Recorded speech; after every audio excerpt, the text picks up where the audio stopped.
ঈদের কেনাকাটায় সরগরম Jamuna Future park. বৃহত্তম এই শপিং মল ক্রেতা দর্শনার্থীদের পদচারণায় মুখরিত।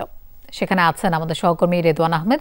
আমরা সরাসরি তার কাছে যাচ্ছি। রেদওয়ান, ফিউচার পার্কে ক্রেতা সমাগম এই মুহূর্তে কেমন দেখছেন? এবারের ঈদে ক্রেতাদের কেনাকাটায় কোন বিষয়গুলো অগ্রাধিকার পাচ্ছে?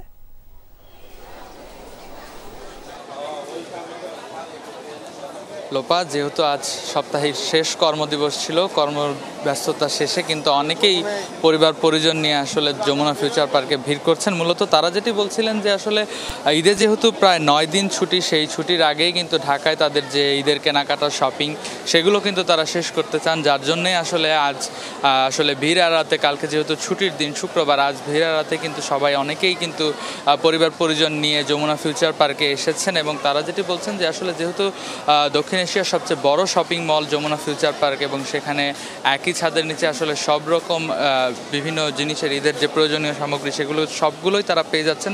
তার কারণেই কিন্তু আসলে তারা পরিবার পরিজন নিয়ে আসলে শপিংটা উপভোগ করতেই মূলত এই যমুনা ফিউচার পার্কে আসেন। এবং বিক্রেতারা যেটি বলছিলেন যে আসলে প্রতিবারের তুলনায় এবার কিন্তু বেচা বিক্রি বেশ অনেকটাই বেশি, কেননা এবার আসলে তারা বিভিন্ন রকমের দেশি বিদেশি বিভিন্ন সামগ্রী নিয়ে কিন্তু তারা হাজির হয়েছেন ক্রেতাদের জন্য।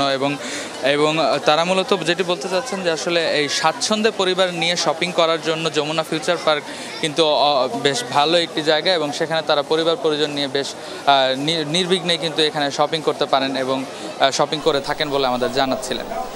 রেদওয়ান, আপনাকে ধন্যবাদ আমাদের সাথে যোগ দেওয়ার জন্য।